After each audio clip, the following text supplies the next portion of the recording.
गया, युवक हो गया, बहुत अनुभवी हो गया, तो वो व्यक्ति समझेगा भगवान को, या बहुत उच्च वंश में जन्मा हुआ व्यक्ति समझेगा। नहीं, इसकी कोई आवश्यकता नहीं है। कोई भी व्यक्ति जो इसमें श्रद्धा करेगा वो इस ज्ञान का अधिकारी है।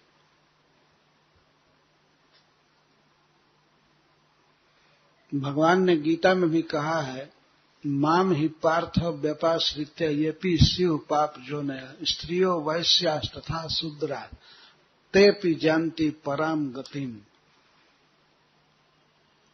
मेरा आश्रय लेकर अथवा मेरे भक्त का आश्रय लेकर अतिशय पाप योनि में जन्म लिए हुए मनुष्य भी परम गति को प्राप्त कर सकते हैं। और फिर स्त्री या शूद्र प्राप्त करें तो क्या आश्चर्य। पाप योनि है कि जिस शरीर में जन्म लेते ही जीव हिंसा करनी पड़े, अभक्ष भक्षण करना पड़े, तो पाप योनि है। पूर्व के पापों के कारण ऐसे समाज में और परिवार में जन्म मिलता है। जन्म लेते ही मांस खाना लगा रहता है, यह पाप योनि है, हिंसा करनी पड़ती है। ऐसे ऐसे परिवार हैं इस संसार में, ऐसी जातियां हैं जिनमें जन्म लेने के बाद वो पाप करने ही पड़ते हैं। तो वैसी जातियों को भगवान ने पाप योनियां कहा है। परंतु पाप योनि में जन्म लेने पर भी यदि कोई मेरा आश्रय लेता है या मेरे भक्त का आश्रय लेता है तो वह परम गति को प्राप्त कर सकता है। परम गति क्या है जीव की? वो है वैकुंठ प्राप्ति।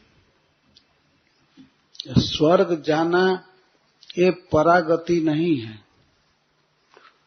परम गति है भगवान के धाम में चले जाना।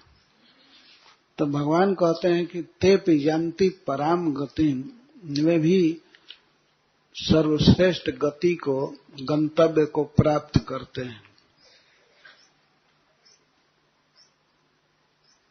इसी प्रकार श्री प्रहलाद महाराज कहते हैं, यदि मेरे वचनों में तुम श्रद्धा करोगे तो तुम्हारी बुद्धि भी भगवान कृष्ण को पकड़ लेगी, उनमें अनन्य रूप से लग जाएगी।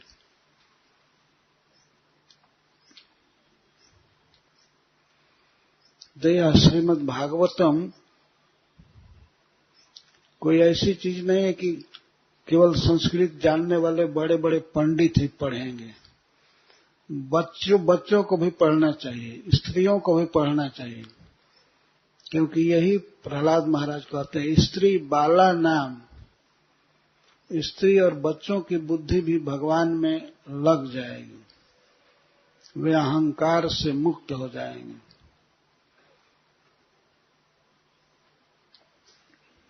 यह सबके लिए है। तो देह और आत्मा के भेद को बताकर देह में अहमता जो हो गई है और देहानुबंधी पदार्थों में मम बुद्धि हो गई है, इसको त्यागने की बात कहें। और इसको प्रहलाद महाराज ने कहा ये असद भाव है, मिथ्या अभिमान। हम जो नहीं हैं अपने को वही मान लेते हैं। हम हड्डी हैं, हम चर्म हैं, हम शरीर हैं, इस प्रकार की भावना में फंस जाते हैं। ये बहुत भारी अज्ञान है और असत भाव है, ये हमेशा रहेगा भी नहीं। भाव बदलता रहता है। आज इस शरीर में है तो सोचते हैं कि ये मैं शरीर हूं, पर यह शरीर कुछ ही दिन के बाद छूट जाएगा, फिर दूसरे शरीर में जाएंगे, वहां भी अहम ममेति करते रहेंगे। कुत्ते के शरीर में भी आत्मा जाता है तो वहां भी उसको भावना होती है मैं ये हूं, और ये हमारा क्षेत्र है, यहाँ क्यों आया कोई, और अन्य कुत्तों से लड़ता रहता है। इसको श्रील प्रभुपाद जी पाश्विक बुद्धि कहे हैं। ये पशु की बुद्धि है।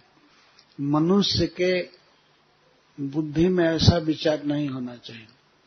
उसमें तो यह विचार ही निंदनीय है कि मैं यह देह हूं, मैं ब्रह्म हूं, ब्रह्म की शक्ति का एक अंश हूं, मैं उनका नित्य दास हूं। इस प्रकार की भावना है ना, भावना होना बहुत श्रेष्ठ विचार है।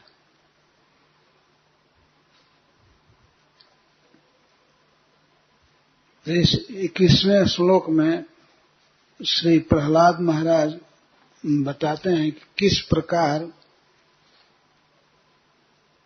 अनात्म पदार्थों का त्याग करके आत्मा की, परमात्मा की प्राप्ति हो सकती है। तो कहते हैं जैसे हेमकार, स्वर्णकार स्वर्ण क्षेत्रों की पहचान रखता है और घूमता है, पहचान लेता है कि इस स्थान पर सोना है, वहां के मिट्टी का परीक्षण करके, वहां के पत्थरों को तोड़ करके वो देखता है। खनिज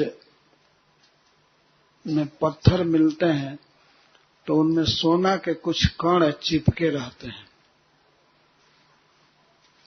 तो उसके द्वारा वो देख लेता है कि यहाँ यदि मैं उपाय करूंगा, यदि मैं पैसा इन्वेस्ट करूंगा तो सोना प्राप्त कर सकता हूं।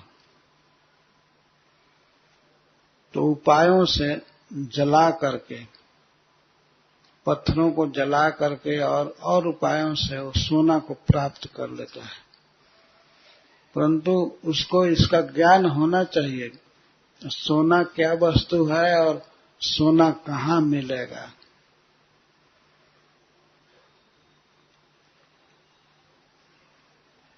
इसी प्रकार से जो अध्यात्म वेत्ता है वो उपाय से, आत्मयोग से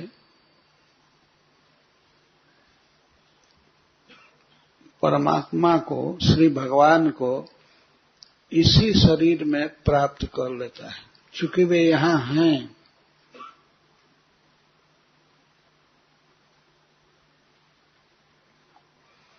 ब्रह्म गतिम लभेत, और ब्रह्म गति को प्राप्त करता है।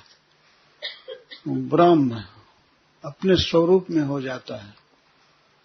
जीव वास्तव में देह नहीं है। अहम ब्रह्मास्मि, मैं ब्रह्म हूं, ये उपनिषद का वाक्य है।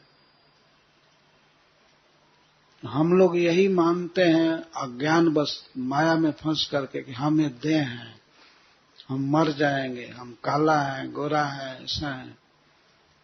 लेकिन ये सब हम नहीं है, हम हैं ब्रह्म। ब्रह्म के सजातीय हैं, ब्रह्म महान हैं, हम उनके सेवक हैं, नित्य सेवक। यह संबंध कभी टूटेगा नहीं। जीवेर स्वरूप है कृष्ण नित्य दास। जीव सब कृष्ण के नित्य दास हैं। नित्य दास, दास थे, रहेंगे और इस समय हैं। ये संबंध कभी जाएगा नहीं। केवल इसको याद करने की जरूरत है। ये शास्त्रों का तात्पर्य है। ब्रह्म गतिम का अर्थ है जहां ब्रह्म रहते हैं, उनके धाम में, श्री वृंदावन धाम में, वहां गति प्राप्त होती है, गंतव्य होता है। हम ब्रह्म होकर के पर ब्रह्म की नित्य सेवा में लग जाते हैं। तो जैसे सोना का ज्ञान रखने वाला स्वर्णकार सोने के कणों को चिपका हुआ देख करके या खनिज द्रव्य में, ग्रावसु पत्थर में सोना को देख लेता है और फिर उसको प्राप्त करता है उपायों से। इसी प्रकार से इस देह के भीतर परब्रह्म परमात्मा श्री कृष्ण को जान करके भक्ति योग के द्वारा व्यक्ति उनको यहीं प्राप्त कर लेता है।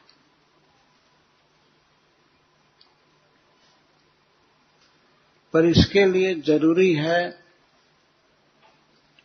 अभिज्ञ जनों का संग, जो जानकार हैं। कल एक प्रश्न हुआ था, बहुत अच्छा था, लेकिन समय नहीं था, मैं उत्तर नहीं दे पाया कि आत्मा इस शरीर में कहाँ रहता है। आज उसी प्रश्न का उत्तर यहाँ प्रहलाद महाराज दे रहे हैं।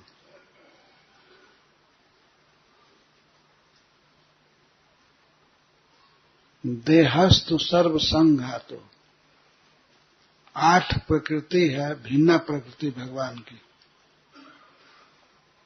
भूमि रापो नलो वायु खम मनो बुद्धिरेवच अहंकार इतियम में भिन्न प्रकृति रष्टधा। ये मेरी भिन्न प्रकृति है, मेरे स्वरूप से मेल नहीं है इसका। मैं स्पिरिचुअल हूं, लेकिन ये जो मेरी प्रकृति है, मेरा प्रभाव है, बहिरंगा शक्ति, ये 8 प्रकार की है। अष्टौ प्रकृतयः प्रोक्ता, आचार्यों के द्वारा प्रकृति 8 बताई गई है। और इसके गुणा तद्गुणा त्रय वही, इसके 3 गुण हैं, प्रकृति के 3 गुण हैं, आत्मा के नहीं, प्रकृति के। सतोगुण, रजोगुण और तमोगुण। और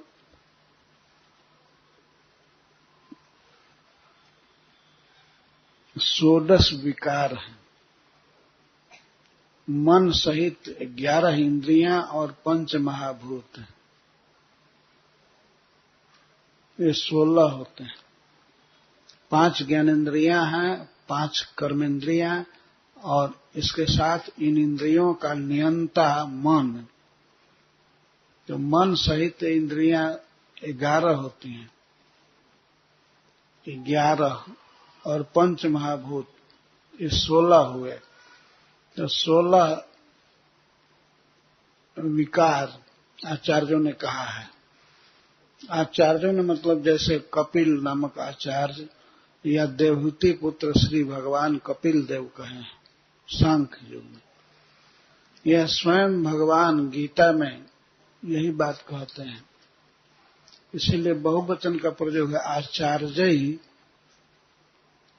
8 प्रकृतयः प्रोक्ता तद गुणा त्रय प्रोक्ता और विकारा 16 प्रोक्ता,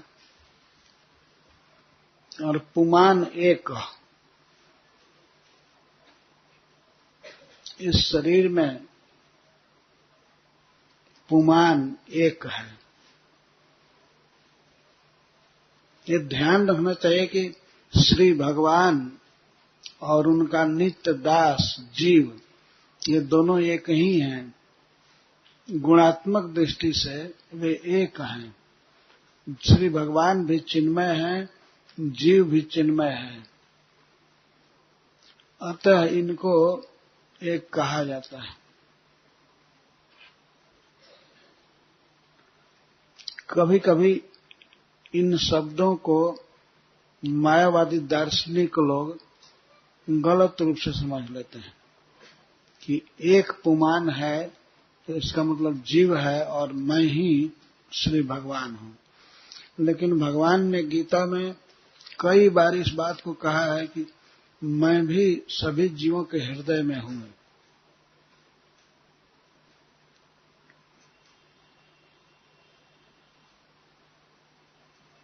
13वें अध्याय में बताते हैं कि मैं सभी देहों में हूं और सबसे बड़ा क्षेत्रज्ञ हूं। क्षेत्रज्ञम चापि माम विद्धि सर्व क्षेत्रेषु भारत। हे भरतवंशी अर्जुन, तुम यह जानो कि मैं सभी क्षेत्रों में हूं और क्षेत्रज्ञ हूं। उसी को 15वें अध्याय में और क्लियर कर रहे हैं। सर्वस्य चाहम हृदय सन्निविष्ट। सर्वस्य सभी जीवों के हृदय में मैं हूं और मैं ही स्मृति दान करता हूं, विस्मृति देता हूं, ज्ञान प्रदान करता हूं। यदि भगवान हृदय में न रहें तो कोई इंद्रियां कोई काम नहीं करेंगी, किसी चीज का स्मरण नहीं हो पाएगा। तो श्री भगवान हृदय में हैं, ये समझना चाहिए। पर इसका ये अर्थ नहीं है कि दूसरे जीव भी भगवान हो गए, वे अलग हैं और श्री भगवान अलग हैं एक ही जगह पर दोनों हृदय में। लेकिन भगवान तो जानते हैं कि ये मेरा दास है, वो कभी संग नहीं छोड़ते हैं। जीव ईशिव सहज संघाती। किसी भी योनि में कहीं भी हम जाएंगे वहां श्री कृष्ण रहेंगे। भगवान का बहुत स्नेह है, परंतु जीव भगवान को भूल करके माइक पदार्थों में स्नेह करता है, माया के पदार्थों को भोगना चाहता है। तो भगवान चाहते हैं कि जीव हमारा भजन करे, ये माया के पदार्थों से मुख मोड़ ले, हमारे तरफ दृष्टि करे। इसी के लिए वे गीता का इतना बड़ा उपदेश किए हैं। केवल अर्जुन के लिए नहीं किए, अर्जुन के बहाने से उन्होंने समग्र मानव जाति को ये दिव्य ज्ञान दिया है।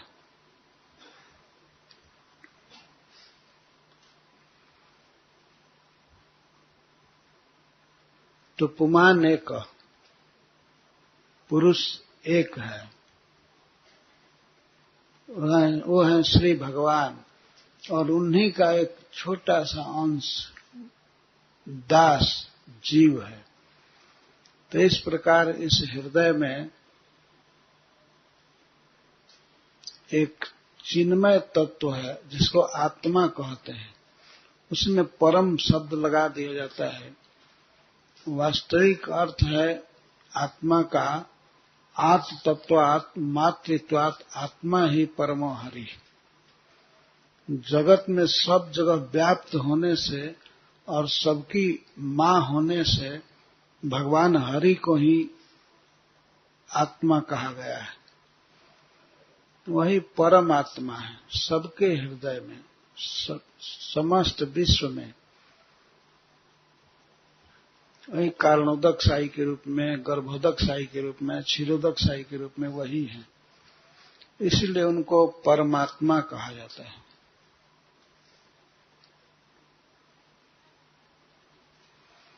तो वे एक हैं। तो श्री प्रहलाद महाराज कहते हैं,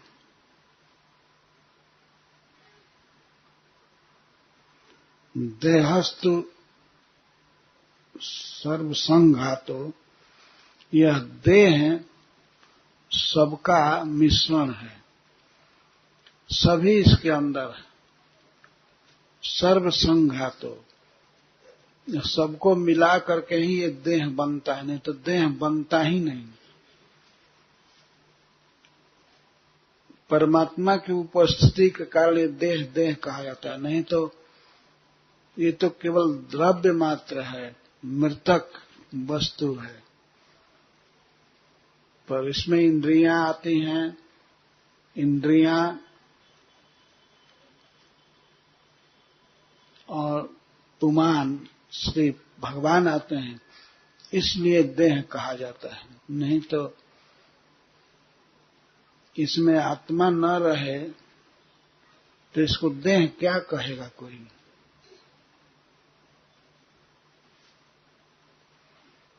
आत्मा जब शरीर को छोड़ देता है तब देह को सीधे जला दिया जाता है या दफना दिया जाता है। उसमें देह बुद्धि उस समय किसी की नहीं होती है।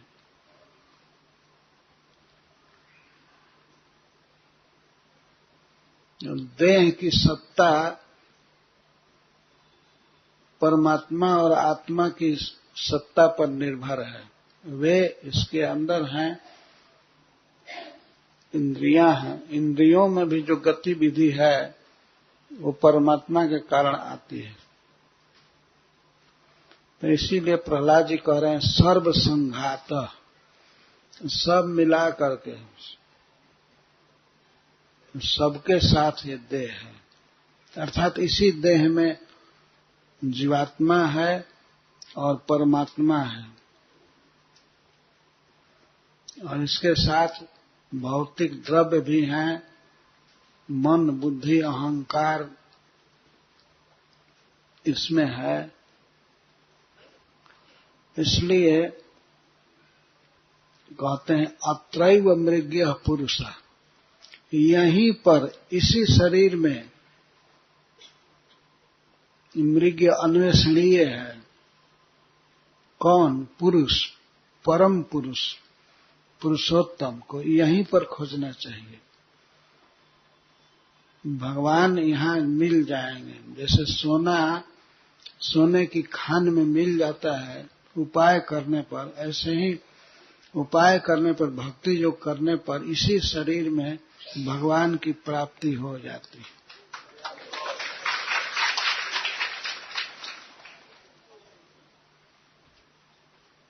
कितना सुंदर उपदेश है प्रहलाद महाराज।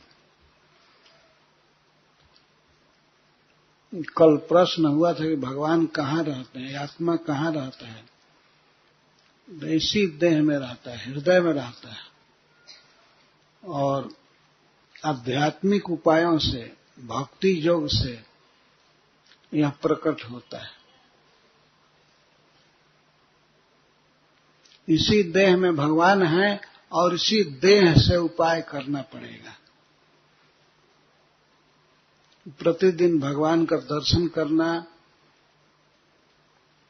और भगवान का नाम जप करना, प्रणाम करना, ये सब उपाय हैं जिनके द्वारा श्री भगवान का साक्षात्कार हो जाएगा। इसी को आत्म साक्षात्कार कहा जाता है। भगवान का साक्षात्कार होने पर अपने आप जीवात्मा अपना साक्षात्कार भी कर लेता है और समझ जाता है कि मैं ऐसे प्रभु का नित्य सेवक हूं और सेवा करना ही हमारा धर्म है, ये हमारा स्वभाव है। किसी भी स्थिति में हमारा स्वभाव तिरोहित नहीं हो सकता है। यदि हम भगवान की सेवा भूल जाते हैं फिर भी सेवा करते ही रहते हैं। सेवा करना ही हमारा स्वभाव है।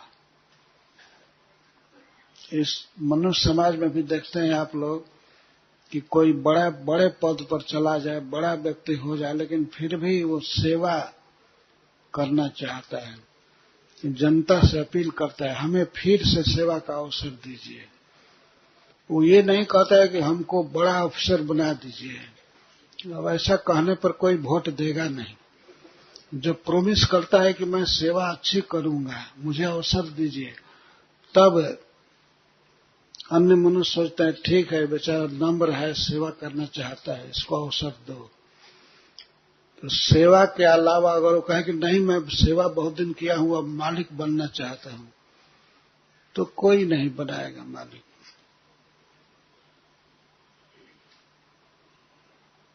तो सेवा करना यही हमारा स्वभाव है। पर जब भगवान की सेवा नहीं करते हैं तब इस देह की सेवा करते हैं, समाज की सेवा करते हैं, स्त्री की सेवा, पुत्र की सेवा, चाहे जिसकी भी सेवा करे, सेवा तो करते ही रहते हैं। सेवा करना हमारा स्वभाव है। तो बेटर है कि अपने परम सेव्य को पहचान लेना और उनकी सेवा करना। तो ये श्लोक बड़ा महत्वपूर्ण है। अत्रैव मृग्यः पुरुषो, वह पुरुषोत्तम श्री भगवान यही मृग्य अन्वेषणीय है, अन्यत्र नहीं। यही इसी शरीर में वो मिलेंगे और इसी शरीर से मिलेंगे, मानव शरीर से खास करके। तो उपाय करना है। उपाय करने से जैसे सोना प्राप्त होता है स्वर्णकार को, वैसे ही अध्यात्मवेत्ता व्यक्ति को उपाय करने पर, भक्ति जो करने पर पुरुषः प्राप्त, पुरुष यहाँ प्राप्त होते हैं।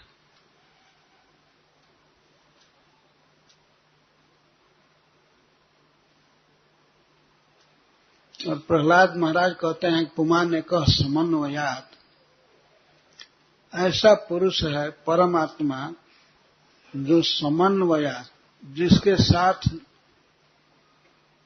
कभी संग छूटता नहीं है। समन्वयात् हमेशा साथ में रहता है।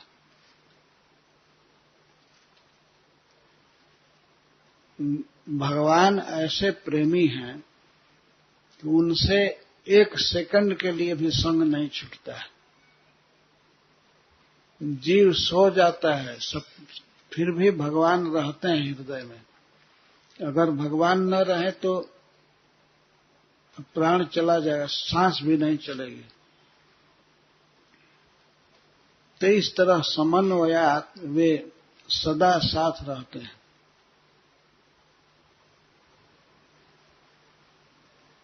तो ऐसे पुरुष श्री कृष्ण श्याम सुंदर अत्रैव मृग्य, इसी शरीर में मृग्य है, अन्वेषणीय है, यही खोजना है और जरूर खोजने के लिए तैयार रहना चाहिए। श्रील प्रभुपाद जी कहते हैं इस मनुष्य शरीर में भगवान को पाने के लिए तैयार रहना चाहिए हमेशा। और बहुत ही सुंदर उपाय है, उनका नाम लेते रहना चाहिए। हरे कृष्णा कृष्ण कृष्ण हरे हरे राम राम राम। और मन से उनका चिंतन करते रहना चाहिए, ध्यान परायण होना चाहिए। और शरीर से अन्य प्रकार की जो सेवा है भगवान की, तो करते रहना चाहिए। जैसे भगवान के लिए भोग बनाना, भगवान का श्रृंगार करना, भगवान को स्नान कराना, तिलक धारण कराना, ये सब भक्ति योग के अंग हैं। हम लोग रोज तो स्नान करते ही हैं, अपना शरीर धोते हैं, अपने को सजाते हैं, पहनते हैं कपड़ा अलंकार आदि। तो इसी तरह से प्रतिदिन हमारे जीवन में अभ्यास होना चाहिए कि हमें भगवान को स्नान कराना है। वो स्नान मानसिक भी हो सकता है, मन में भगवान के श्री मूर्ति को, श्री विग्रह को स्नान कराना, और मन से सोना का या हीरा का आभूषण धारण करा सकते हैं। गरीब से गरीब व्यक्ति भी मानसिक सेवा करेगा, क्या हर्ज है। मन में बहुत ही बहुमूल्य अलंकार धारण कराना चाहिए और उसी प्रकार से वस्त्र और माला पहनाना भगवान को, और इस तरह से उनको सजा करके देखना, तो भगवान हंसने लगते हैं। अपने भक्त की सेवा से श्री भगवान प्रसन्न हो जाते हैं।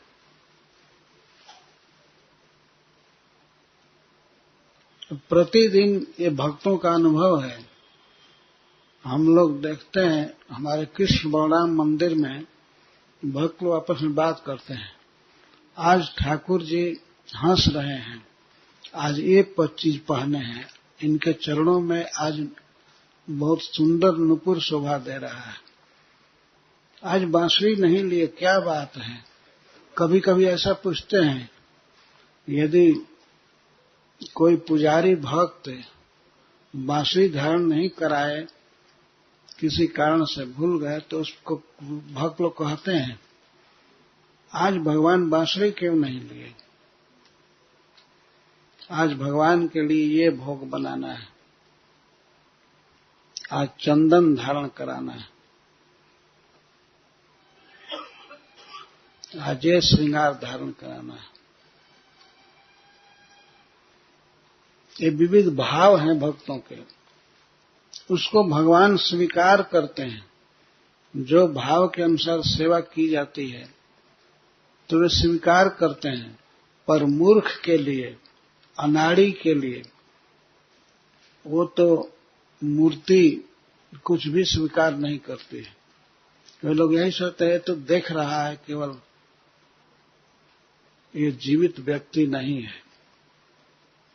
चलो चलो यहाँ आने से क्या लाभ, इस पत्थर को देखने से क्या फायदा।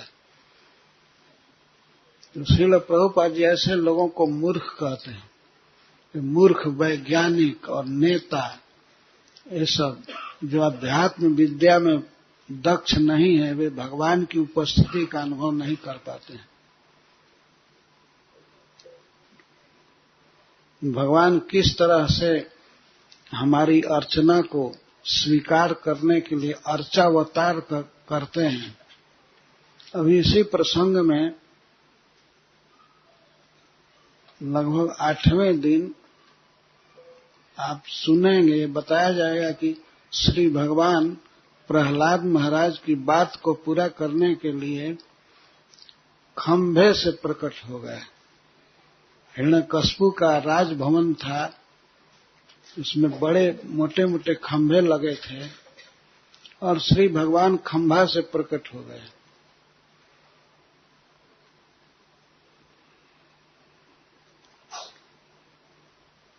तो इसके द्वारा भगवान ने सिद्ध किया कि मैं सब जगह हूं, और कोई भक्त यदि मुझे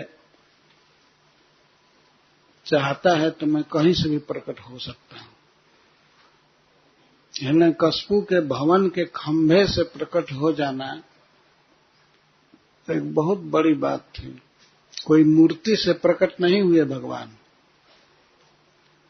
एक साधारण पत्थर से प्रकट हो गए। एक साधारण पत्थर से प्रकट होकर के भगवान ने बताया कि मैं सब जगह हूं, सब में हूं, तो फिर मूर्ति में क्यों नहीं हूं। जहां भगवान की मूर्ति की पूजा होती है श्रद्धा से, तो मूर्ति में क्यों नहीं है। कभी कभी लोग तर्क करते हैं कि भगवान तो सब जगह है, या मूर्ति में नहीं है, तो क्या मूर्ति को छोड़ करके और सब जगह है। जब सब जगह है तो मूर्ति में भी है ना। इसलिए भक्त ज्ञानी पुरुष उनको एक जगह देख करके उनकी पूजा करता है, और भगवान को सब जगह देखने वाला कहीं नहीं देखता है। उसके दृष्टि में तो भगवान का आकार है ही नहीं, वो महामूर्ख चौपट क्या समझेगा। भगवान सब जगह है, सब जगह है, किस रूप में है उसको तो देखना चाहिए ना।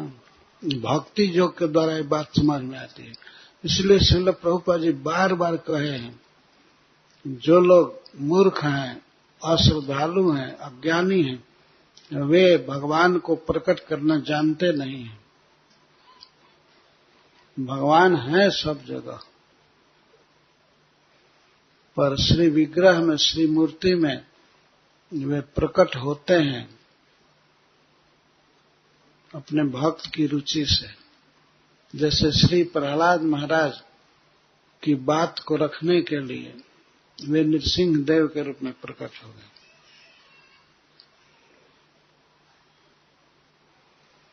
तो अत्रैव मृग्यः पुरुष, अत्रैव इस पर ध्यान देना चाहिए। अत्रैव नान्यत्र, अत्रैव यहीं पर, इसी देह में भगवान प्रकट हो सकते हैं,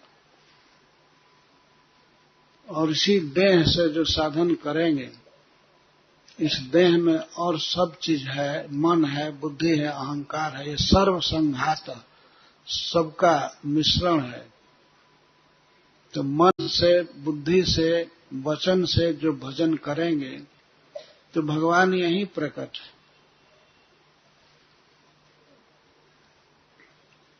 इस बात को समझने की आवश्यकता है।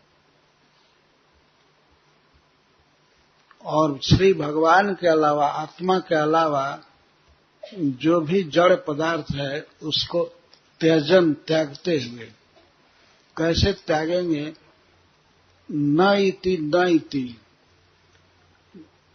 प्राकृतिक पदार्थों को जब सामने रखेंगे तो कहेंगे ये नहीं, ये भगवान नहीं है, या ये मैं नहीं हूं। न इति न इति, नकारना, मैं ये देह नहीं हूं। जैसे कोई व्यक्ति कहता है ये हमारा सिर है, ये हमारा हाथ है, ये हमारा पैर है, तो हमारा सिर है, वो ये नहीं कहता है कि मैं सिर हूं, हमारा सिर है। तो दो चीज हुआ ना, एक सिर और एक मेरा सिर, मैं। तो इस प्रकार से हम स्वीकार करेंगे। जो अतत्व पदार्थ है, अतत्व जो आत्मा से संबंधित नहीं है, उसको त्यागते हुए, तो नकारात्मक विधि से त्यागते हैं। न इति न इति, नेति नेति, यह नहीं, यह नहीं। जैसे सोना पत्थर में से निकालते हैं, तो जहां भी पत्थर अंश है, सोना नहीं है, तो कहेंगे इसको हटाओ, ये न इति, ये पत्थर है, ये मिट्टी है, यह सोना नहीं है। न इति न इति, न दो बार विवक्षा कहा गया। तो इस प्रकार से नकारना, जो आत्मा नहीं है, आत्मा से भिन्न पदार्थ है, ये जड़ देह है, इस तरह से नकारते हुए छांट करके आत्मा को निकाल लेना। गीत बहुत दुनिया में है, लेकिन जो शब्द श्री भगवान का वर्णन करते हैं, जैसे महामंत्र है, तो इसको ग्रहण करना और अन्य शब्दों को छोड़ देना, नकारना, यही है न इति न इति, नेति नेति।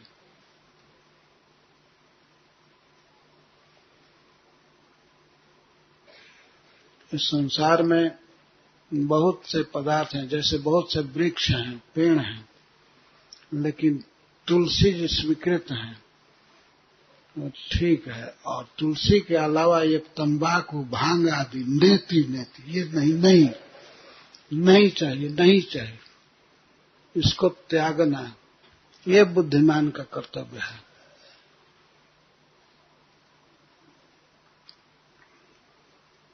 आजकल तो धाम में भी एक ठेका, सरकारी ठेका भांग और गांजा, ये सब पीना खाना। ऐसा व्यक्ति क्या नीति नीति करेगा? सब जगह हाँ इति, आने दो आने दो।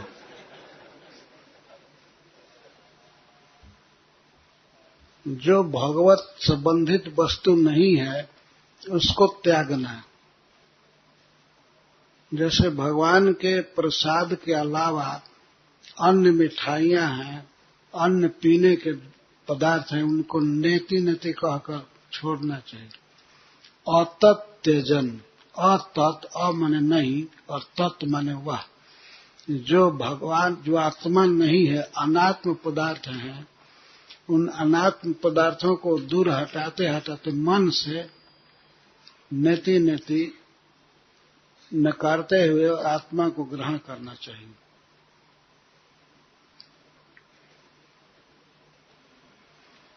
अत्रैव विज्ञः पुरुष, यहीं पर इसी मानव शरीर में हम भगवान को पा सकते हैं यदि भक्ति योग करेंगे तो।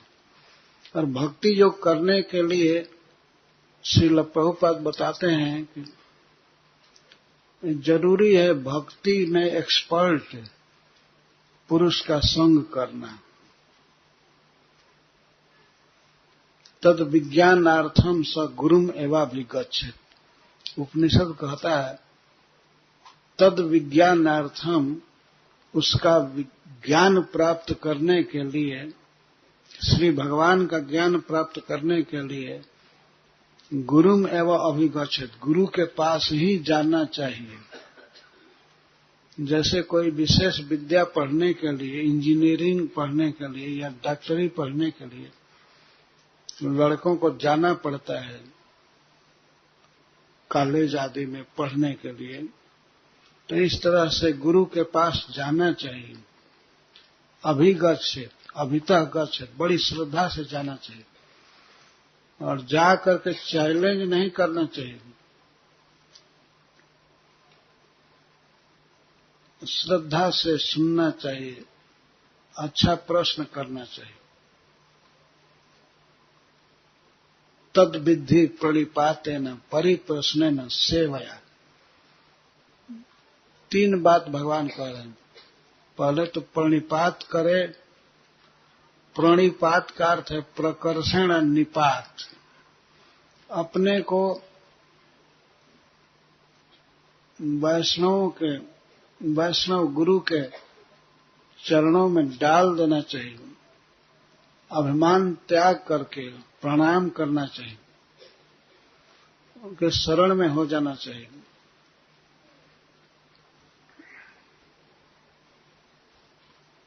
तद विधि प्रणिपातेन परिप्रश्नेन, और फिर परिप्रश्न करना चाहिए। परिप्रश्न का अर्थ है सम्यक प्रश्न, उचित प्रश्न, श्री भगवान को पाने के विषय में, साधन के विषय में, भक्ति योग के विषय में प्रश्न करना चाहिए। और प्रश्न का उत्तर सुनना भी यह परिप्रश्न के अंदर ही है। तो प्रश्न करे तो उसको सुने श्रद्धा से और गुरु की सेवा करके प्रसन्न करे।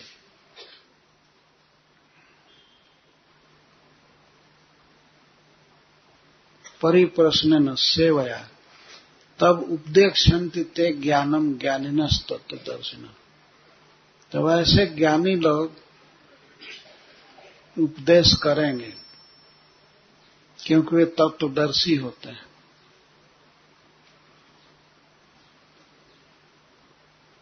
तो इस प्रकार से भगवान का चरण कमल पाने के लिए, उनके चरण कमलों का स्मरण करने के लिए भक्ति योग में प्रशिक्षित होना जरूरी है।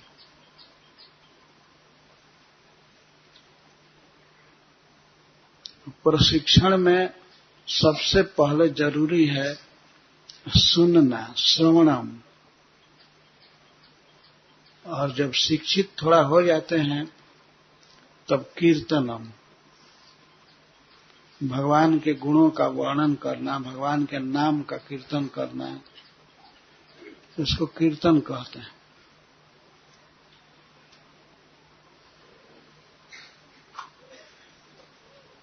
और जब भगवान के गुणों का वर्णन सुनते हैं, कीर्तन करते हैं, तब भगवान का स्मरण होता है।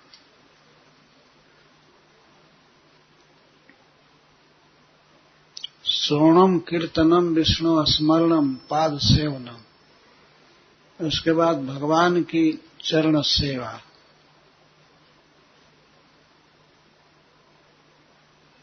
इस प्रकार से ये बढ़ती है हमारी अर्चना, ये विधि है। फिर अर्चनम, फिर भगवान को प्रणाम करते हैं। ये सारी भक्ति आने लगती है, भगवान को अपना मित्र मानने लगते हैं। जैसे इस संसार में कोई व्यक्ति अपनी पत्नी को अपना सहायक मानता है, यह मेरा मित्र है, मुझे हेल्प करने वाली है, तो इसी तरह से भगवान को अपने मित्र के रूप में मानना चाहिए। और दास्यम, अपने को दास समझकर उनकी सेवा करनी चाहिए। और अंत में है आत्मनिवेदनम, अपना सब कुछ भगवान को निवेदित करना। तो इस प्रकार के जब भाव परिपुष्ट होते हैं तब भगवान मिलते हैं।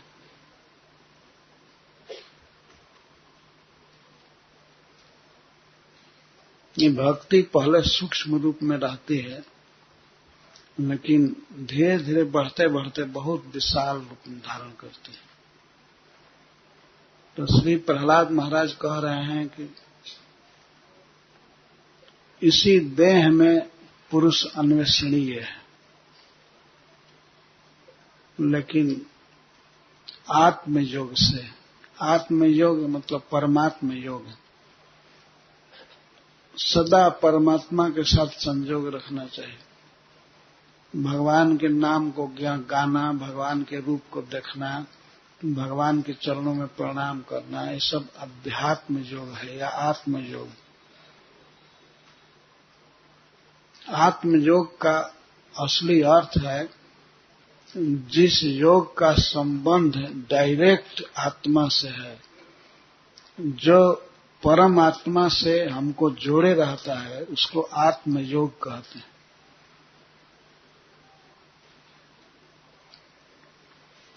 भक्ति योग की यही विशेषता है ना कि उसमें जीव तो रहता ही है भगवान के दास के रूप में, और भगवान नित्य उपस्थित रहते हैं।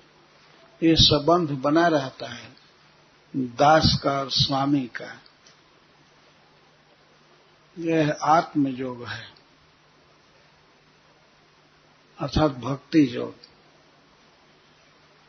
तो इस भक्ति योग में लगे रहने से भगवान इसी शरीर में मिल जाते हैं। इसी शरीर से साधन करेंगे।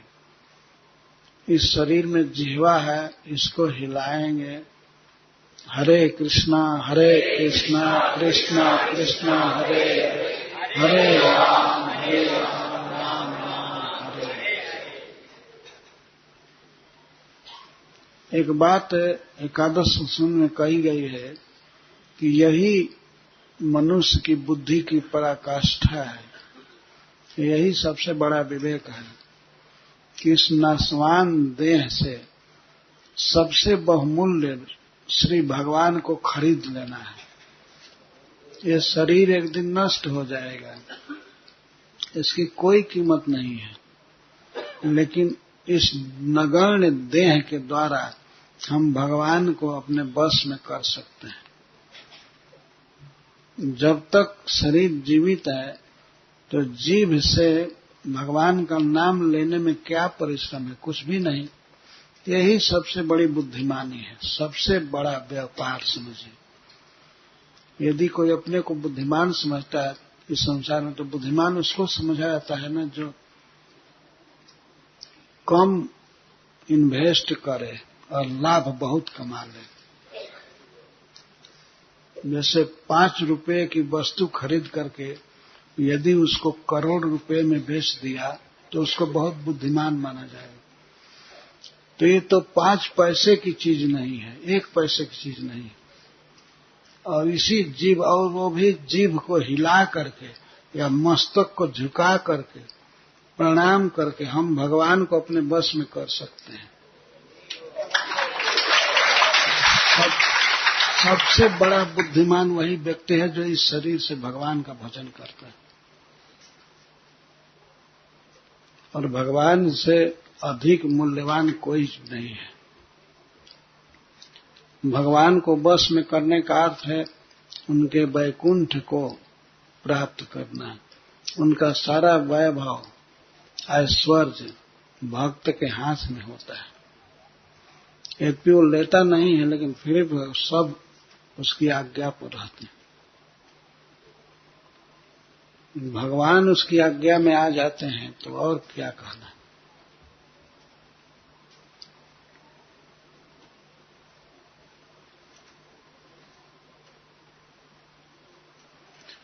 तो इस तरह इस तुच्छ देह का इस्तेमाल करना चाहिए भगवान की भक्ति में। सबसे बड़ी कमाई यह है, सबसे बड़ी बुद्धिमानी है।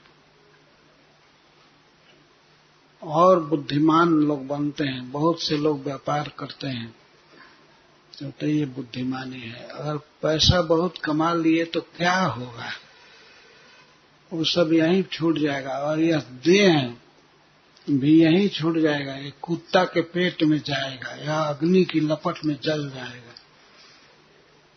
तो सबसे बड़ी कमाई है कि जो व्यक्ति भगवान को पा लिया, नित्य जीवन जिएगा वैकुंठ में भगवान का पार्षद बन करके, तो यही सबसे ऊंची कमाई है, सबसे ऊंची विद्या है।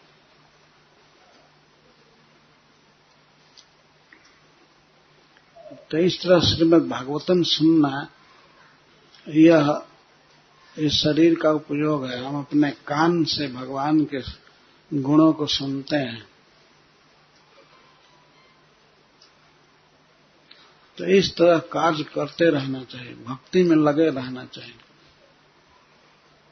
तब हम भगवान के धाम में जाएंगे।